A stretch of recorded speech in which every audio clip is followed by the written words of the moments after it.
Welcome back to the channel, everybody. Hope you guys are doing well. Today I'm going to take you on a little tour of the Meade Branch, and what we're working on today is improving this branch. We're going to start off by working on signals and mileposts. So if you remember from a previous operations video, we talked about how the Meade Branch is about an 8-mile long branch that heads to the east, and we put out a operating video with our first train up for the day. Part 2 is coming soon, so stay tuned for that. But I wanted to interlude here with a workout video. We're working on the route itself, and I wanted to take this opportunity to explain kind of how we do the mileposts along the route. So these intermediate signals are able to be named, and so what I've done is I've made it where I'm going to name them with the current mileposts marker that they would have if I were to put a post right there and more or less use the signals as a milepost. What I have is I have a train that's been measured out to be right at a mile long, and I just place it, put a milepost at the end, and then move it forward to the next bit. And then from there I just kind of roughly estimate to the 10th of a mile where I think this next signal is going to be, and then we give it a name and we move on. All in all, doing about the 9 miles or so here really only took about 25 minutes. It wasn't too bad. This has already been done on the main line for this route, and considering that that's like 55 miles, that took a lot longer.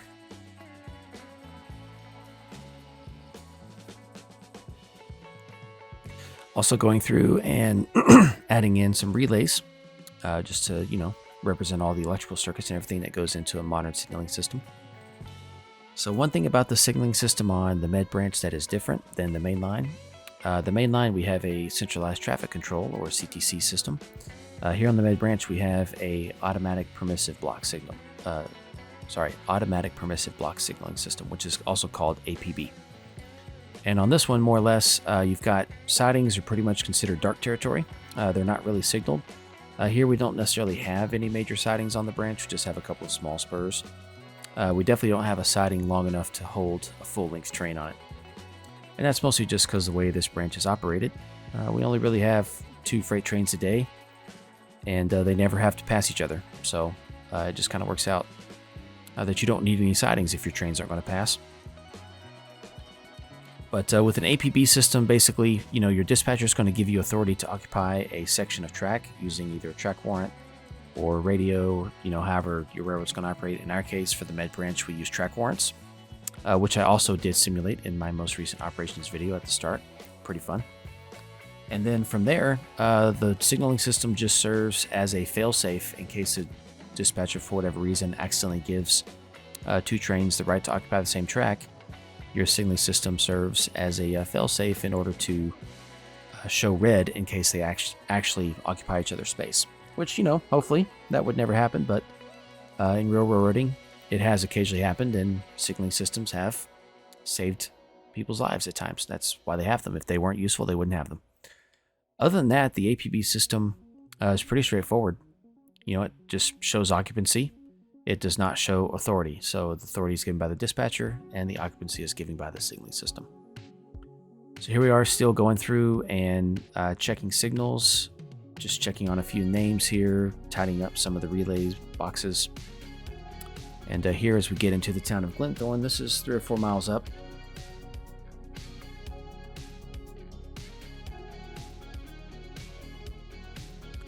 Working our way up the hill, getting ready to head into the town of Meade. Just figured I'd go ahead and just drop all the relays in while I'm at it.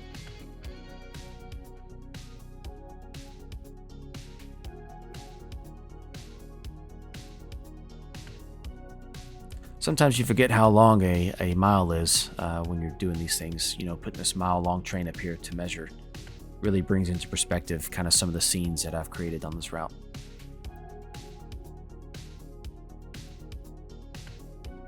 Now here we are back in Meade, working on the yard, and just checking on a few things here. I was replacing some of the speed limit signs with a different version that I liked, getting rid of those cast iron speed signs from the British era. This definitely isn't a British route. And I replaced them with some good old wooden ones that a minimalist railroad would like to use. And now, phase 2 of the video, we're going to start replacing some bridges. I decided that on a low traffic branch line like this, you're not going to have railroads building massively expensive stone bridges everywhere. So we're going to go back and replace them all with some form of steel bridges. I did want to add some variation, so I'm not going to use the same bridge every time. Consistency is good, but in some respects, I think, naturally, depending on what kind of obstacle you're trying to get across, there's going to be different ways you approach that problem. So here you kind of get to see the process of building a bridge out of sections instead of using like a pre-built bridge.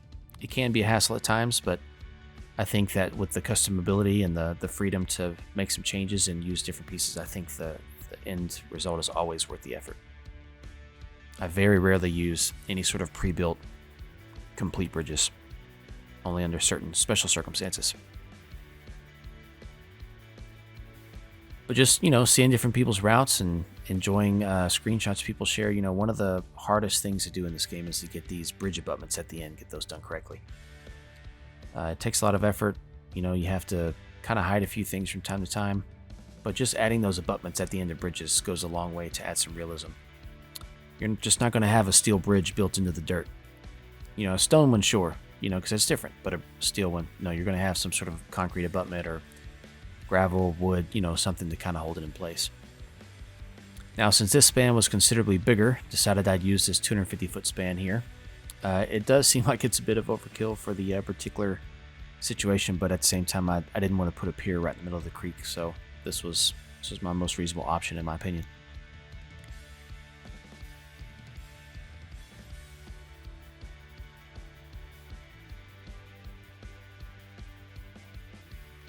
I do think that the end result is going to look a lot nicer than the stone bridges I had before, plus those stone bridges are pretty ancient assets, probably Trainz 2009 or earlier, and these bridges I'm using now are at least Trainz 2012 or Trainz models, so they're much more recent, a little more high poly, they look better.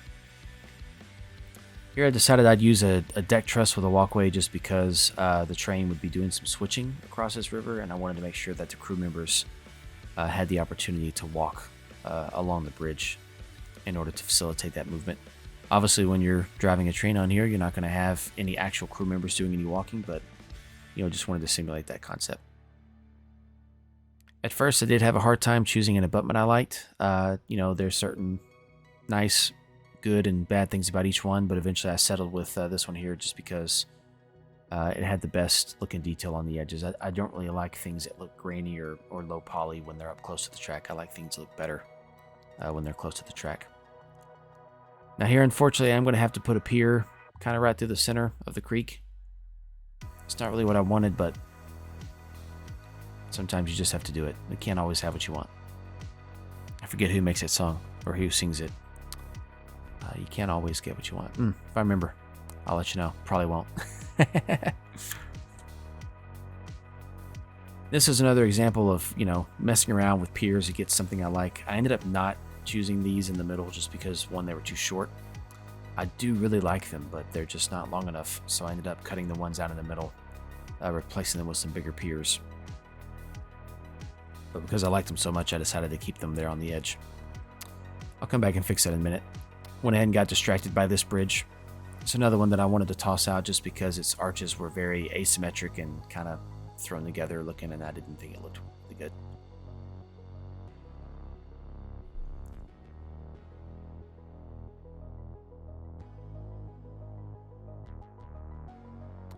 We are going to build this bridge in two separate pieces just because we have to cross over that road and we need some clearance, so we're going to use a truss on the top side this time instead of the deck truss.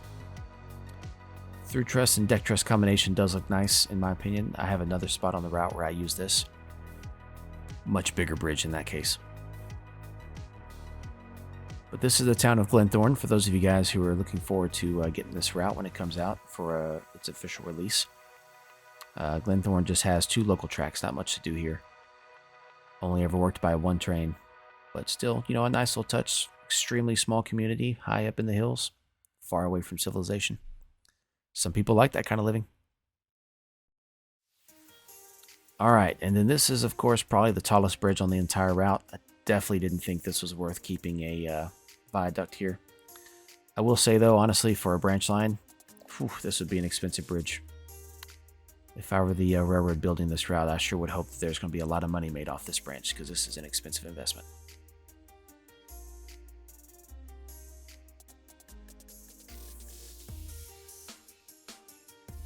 I realized that using the rulers along the ground, it's not going to measure accurately along the track, so I decided I'd use these 50-foot cars to kind of get an idea for where my, 150, 200, and 250-foot marks are. It's because the longest span I had for a single track was 250 feet, so I wanted to know kind of where that was. Turned out it worked out pretty closely. I think I've got like a 150-foot span, a 200-foot span, and a 250-foot span. So what's that, 800 feet? Not bad.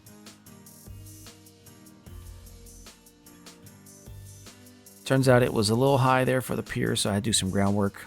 Later on, probably off camera, I'll come back and make some more changes to the scenery there. Just kind of hide the fact that it's got a massive fill. I might even add like a second pier at the bottom. We'll see. But now we've come back to Glenthorne. We're going into phase 3 of the build here, of the improvements. Phase 3 is adding crossings that will actually stop the traffic. I do use TRC on the route. I know currently there's a lot of people saying that TRC is broken. I don't have Platinum Edition right now, and so I don't know if that's exclusively a Platinum problem or what. I just have the full version of Trainz 2019, and I don't have any problems at all. So I guess when I shift over to Platinum here in a few weeks, I guess I'll find out. Maybe I will all of a sudden have some problems. If so, that's going to be a major headache.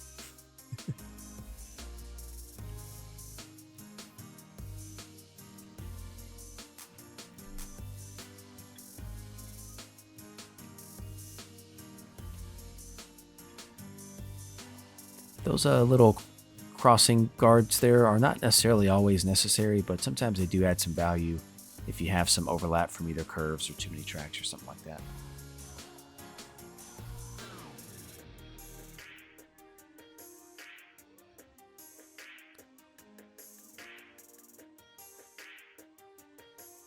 I recently decided that I was going to go through and do some changes to the roads. So the really sad part about changing the roads is that there's a good chance I'm probably going to have to change the crossings too. Depends on if it will change the road when I snap a new road on it. I guess we'll find out. I was a little bit surprised to find that there's only 3 road crossings on the entire branch. I did expect to have a few more than that, but there's only 3 that need traffic stoppers. I do think I have a couple over by the lumber mill, but they're not roadways that simulate traffic, so I'm just going to probably put some industrial trucks over there and call it a day on that. Since I'm modeling in the very late 60s, pretty much 69 to be exact, I'm kind of more or less trying to simulate that there weren't a ton of modern signals everywhere.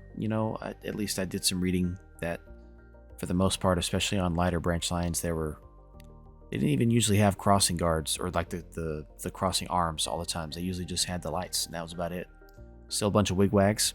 I didn't want to use a wigwag that people would have to get as a third-party asset. I'm trying to use only download station or built-in assets for the route, so that's why I don't have any wigwags. But it's all good.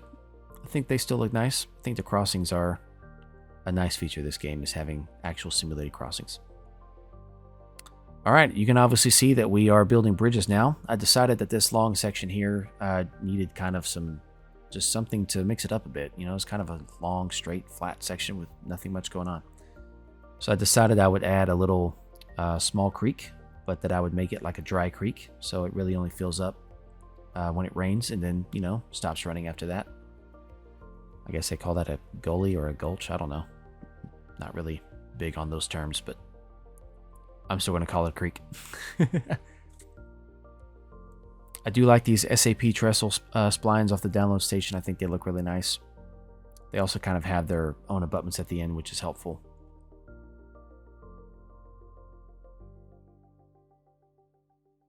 Plus, trestles just give a much older, cheaper, more temporary look than steel, iron, or stone bridges. And especially for this section right here, which is technically on the logging branch, you definitely don't want anything permanent looking in that regard. So no steel bridges anywhere, pretty much trestles everywhere we go.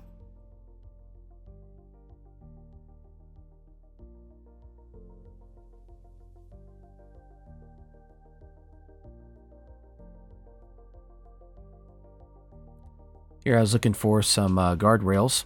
I eventually found them. It took me a little bit, but I remembered a couple of letters that were in the name, so I finally found them that way. But these guardrails are an excellent addition to any bridge that doesn't already have them built in. If you want the KU ID on that, it's down in the bottom right corner. All right, now I'm kind of just gonna survey some things, dress some things up, make them look a little bit better, and then we're gonna start phase 5 here. And phase 5 of this video is we're gonna start some grass work.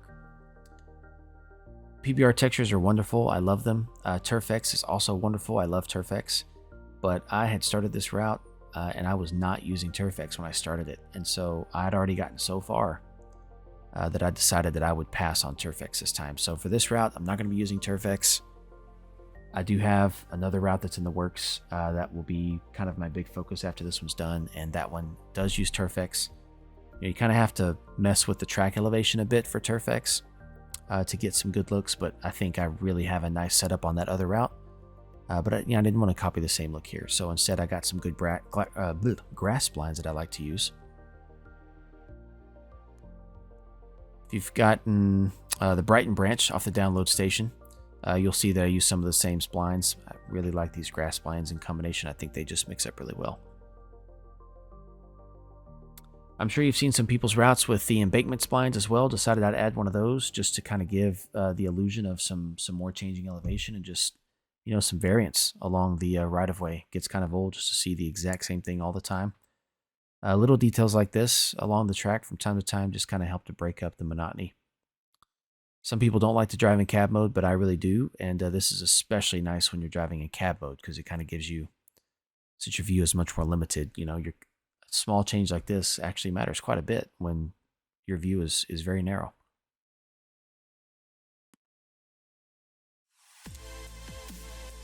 Later on, I'll come back and add in some more bushes here and there and kind of line the tree line and the tracks in order to kind of break the view a bit more. But for the most part now, still just kind of roughing in some of the details, making it so that it's not too monotonous.